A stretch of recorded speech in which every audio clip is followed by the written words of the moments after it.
Welcome back to another video, and today is a Brighton and Hove Albion versus West Ham United preview. Now, we all know what that means, don't we? Yeah, it means we're going to playing against the team that bully us and take our lunch money, rob our chain, slap us, wedgie us, backhand, uppercut.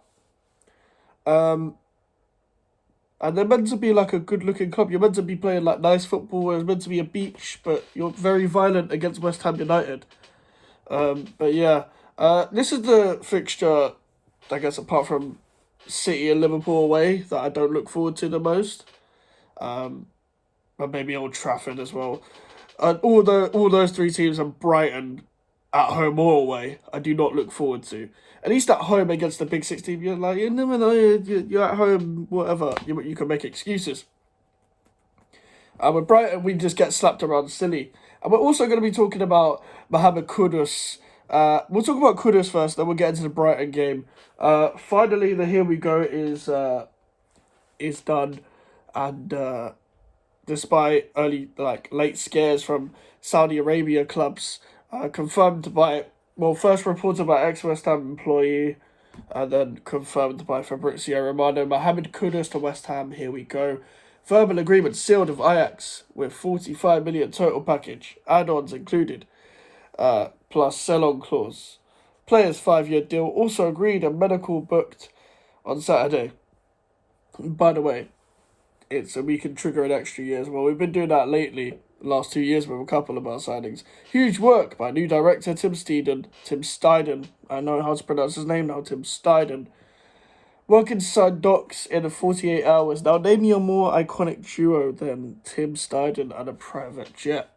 Obviously, we've seen the images with Mavropanos and Edson Alvarez, and Kudus is next. The reason why you don't need to fucking private jet from Southampton to London. Some rich people would probably do that. So there was no private jet with James Ward-Prowse, but obviously with the foreign players, So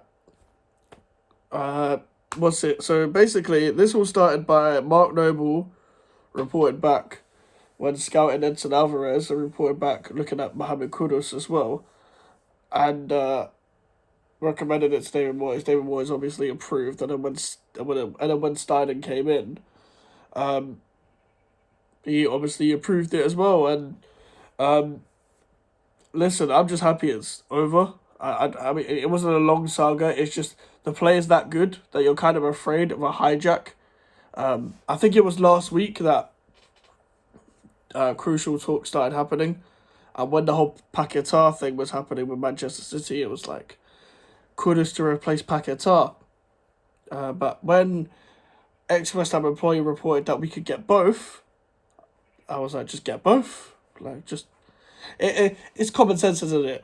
But obviously, I've seen a tweet, and I kind of agree with it, that where's he going to fit for the starting 11, because Paquetá in the middle, Bowen's on the right, Antonio's up front, and we usually play Benrahma on the left. And he can play across the front three and behind a striker. And sometimes Paquetá might play in midfield, like in a pivot. I think he only played in a pivot against Bournemouth because we didn't have any players. Because Downs was off to Southampton and Rice was gone, and then we didn't get Ward-Prowse and Alvarez in time. So that's the only reason why you would have saw Paquetá in a pivot, especially. But anyway, I don't think it matters, because if Moyes actually uses his rotation properly, which he's not really known for, then we've got players that can fill in each time. Now, I have a theory that it's going to be, if Antonio is out, then Bowen will go up front and Kudus will play on the right. Because there's already been rumours about Bowen being the striker, and Moyes has said how much he likes Bowen in the striker, and him seeing him there. And Kudus has played on the right before, and because he's a creative player, Moyes likes his creative players out wide. Kudus, you don't affect his game by playing him in a different position anyway. Sorry, I was just looking at some news. It doesn't affect his game by playing him in a different position anyway. It doesn't hinder his game from what I've seen. I've watched him 6 times. I can actually say I've watched him more than the other signings that we signed that isn't Ward-Prowse. And the reason why I say that is because I watched him not only in the World Cup but in the Champions League. And the Champions League, Ajax last year were in a group with Liverpool, Rangers, and Napoli. And sometimes the Champions League had an early kickoff, so like I think it was like 5:45. So sometimes one of the it was usually the Liverpool or Tottenham's group that usually had the early games. So it's like Sporting Lisbon versus Tottenham or Marseille versus Sporting Lisbon, and Ajax Rangers at Amsterdam was one of the early games, and that's the first time I watched Kudus and Alvarez, and they both scored actually against Rangers. We batted them like 4-1 or something. Alvarez scored a corner and Kudus scored an amazing finish that you'll see in most of the comps that have been posted on him. And that's when I knew that this guy is a great player, but I didn't really know who he was. And then people started hyping him up, and then I watched him against Liverpool at Anfield. He scored an amazing goal, and then I think he played at home against Liverpool as well, but he didn't really do anything in that game, from what I remember, unless he just didn't play. But I only remember, yeah, the one at Anfield and the one at Amsterdam against Rangers. And then the World Cup, he stood out very well because the IUs were letting down Ghana quite a lot, and Kudus was their sparkling light, even though their defence was very dodgy, apart from Salisu. Even Tariq Lamptey wasn't having the best of tournaments. And neither was Inaki Williams, surprisingly. But Mohamed Kudus was playing well in the World Cup. He was playing well in the Champions League, and he was going to be linked to Man United, Arsenal, Chelsea, etc. And I thought Chelsea would go and get him after missing out on Elise. And I was very afraid of a Chelsea hijack. Now, obviously, you never know with life, and that could happen. Like, we'll see what happened with Willian when all those years ago, where he went to Tottenham, and then Chelsea snapped him up, but that was Roman Abramovich era, and Chelsea tried hijacking the Richarlison deal, I think, or the Gabriel Jesus. They tried hijacking one of the Gabriel Jesus or the Richarlison deals last year. I can't remember which one it was, but they tried hijacking it. And, yeah, man, Kudus is going to have his medical on the day that we're facing Brighton. So let's get into the Brighton game. I'm sorry I talked about Kudus for 7 minutes, but didn't have time to record 2 separate videos. And I also forgot, oh shit, I do previews now. So let me do a preview to the Brighton game. Now, I've got a different tab up, and I wanted to prepare this tab before. Since Brighton got promoted to the Premier League in the 16-17 season, we have had a torrid time against Brighton. So this is when 16-17 was the last time I was a season ticket holder before fans came back during lockdown. So I had a season ticket from like the Championship season 11-12 up until 16-17. That was the last season I had because I didn't like the stadium and it was too much after school, sometimes too many weekday games. And the 17-18 season Brian got promoted. I didn't go to this game, but I remember watching this on Sky Sports. The 3-0 loss at home in 2017. Then in 2018, they beat us 3-1. 5th of October, they beat us 1-0. Then we drew 2-2 in January 2019. We drew 1-1 in August 2019. That was when we had I think Chicharito scored and then left a few weeks later. We drew 3-3. We actually nearly beat Brighton. In that game. And then Glenn Murray, you know what Glenn Murray's like against West Ham United, he always scores against us. We then drew 2-2, where Moyes played some of the most terrorist football. I actually wanted Moyes out, even though we were doing well at this time, on the 27th of December, because he played a midfield of Noble, Rice and Souček, with a front two of Haller and Bowen, with Ben Johnson left wing-back, and Sufo, I think, right wing-back. And Ben Johnson had a really bad game, but he scored. And he put Lanzini and Yarmolenko on and it changed the game, and he was really defensive. And I didn't like the midfield, and I didn't like the formation in general, the 5-3-2 that we played. And Neil Mopai also has a good record against us. We conceded from a corner, I'm pretty sure, in that game as well, and that was a really torrid time. We just had a really bad time that game. After that, we drew 2-2 again. No, we drew 1-1 when Lingard played for us. We were trying to qualify for Champions League. It was like our last chance to qualify for Champions League. We didn't do that. We then drew 1-1. Oh, I was at this game. The London Stadium was actually a vlog of this, a mini vlog. A couple months into the channel of this channel. When we drew 1-1, and Mopai scored an overhead kick, I think it was right at the end. They were battering us with 10 men. I think we scored very early on. I think Souček flicked it in from a corner. Robert Sanchez for them was having a horrid game. That's when I first knew he was shit. Robert Sanchez. Can't believe he's actually fucked off to Chelsea. Because he's shocking. But yeah, was having a horrible game. We scored from a corner and they got 3 injuries in that game. So they used all their subs and they were playing with 10 men and they were still popping the ball around. Obviously, this was Graham Potter's Brighton. They were still playing good football.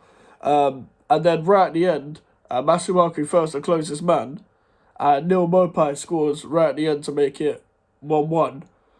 And we were so close to beating them again. And we didn't deserve to win, don't get me wrong. But it was just so frustrating. I don't know what happened to my voice there. Frustrating that we didn't beat them then. Because we could have beat them then. And we didn't deserve it at all. It was just frustrating to not beat Brighton Hove Albion, and then after that we lost 3-1 in that season right at the end. Mark Noble's last ever game for the club. We got battered. I say we got battered. We only lost 2-0, but we did actually get battered on the day. 3rd game into the season, we lost 2-0. We had a fucking stinker. And then the 4-0 game last year when the whole fan base that went to the Amex turned on David Moyes and turned on the players, and it was probably one of the most embarrassing games I've ever seen at West Ham. And that's 2 of them, the 3-0 2017 and 4-0 in 2023. We don't have a good record. We didn't even score against Brighton last year. And we don't have any intention to attack. If you listen to the Mikel Antonio podcast, we're probably going to sit back. He's even said that. Same approach against Chelsea. And there's no point doing this mid-block shit against Brighton because they'll just pick the holes throughout the fucking game. You either press fucking high and just press them into fucking shit. Because you can press any fucking team that play out from the back. They'll eventually make a mistake. You just got to take your chance on a few mistakes that they make. Or you literally sit back and counter-attack at the speed of light like the way Everton did against Brighton. And when they battered them, it was a freak result at the time. But that's what happened on the day. And to be honest with you, I have no expectation going into the game, but I demand a win, of course. We need to end this streak. And a draw is not good enough. And I know people would take a draw against Brighton. I don't take draws. I don't take draws at all. I'm sorry, I don't take draws. We've drawn so much to Brighton. We've lost so much to Brighton. Can we even perform against Brighton? Like, we've never even performed over 90 minutes to even deserve a win against Brighton. Even against Chris Hughton's Brighton and Hove Albion. The best we performed against Brighton was that 3-3 game for the first half. And then we just decided to sit back at a 3-1 lead, I'm pretty sure. But I would like us to actually go and attack for once. But we all know that's not going to happen. But we should have enough attacking impetus on the game. It's going to be a bit worrying because Angelo Bonner will play. And I love Angelo Bonner, but he's fucking old. And De Zerbi's confirmed that Evan Ferguson will play. And Evan Ferguson's a very good up-and-coming striker. I don't think people should be linking him to a move away from Brighton. I think he should stay and develop at Brighton because he barely even had a full season as a first-team player. The guy is really talented for his age, though. I think even Chelsea fans said that they played against him in pre-season for an Irish team a few years ago, back when like Bakayoko was playing in that era of Chelsea. Listen, we caused a shock, I guess, by beating Chelsea, but Brighton's a different ballgame. We've got a good record against Chelsea at home, but we've got a bad record against Brighton in general. We don't even play well against Brighton, as I've just said. And it doesn't really matter what manager they have. And They always deserve to beat us. They always do beat us. And I expect that to happen again. And that's me being completely honest. I have no reason to think otherwise. And listen, I know Ward-Prowse and Ings have a good record against Brighton, but it's not gonna work. It's not gonna work. But listen, hopefully we can not concede. I do demand that Vladimir Sufal fixes his shit after last week, because he wasn't good last week and he's coming up against Matoma, who's good 1v1 unless you put Wan-Bissaka in front of him. So let's see if Sufal can come up to the test. At least Ben Johnson's not playing, because last season when we lost 4-0, that was one of the worst performances of the season from a player. In fact, it was one of the worst performances from a West Ham player I've ever seen individually. He was at fault for at least 3 of the goals. So yeah, at least he's not playing. I don't know why Moyes has said he wants to keep Ben Johnson. I would not want to keep Ben Johnson. I don't think he's warranted anything to stay at West Ham United. He's not good enough. And ever since the injury, he's even lost the ability to defend, which was the only attribute he had before the injury that he had last year.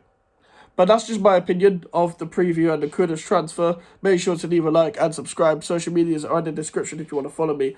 And an email for the inquiries. I'll see you guys later. Goodbye.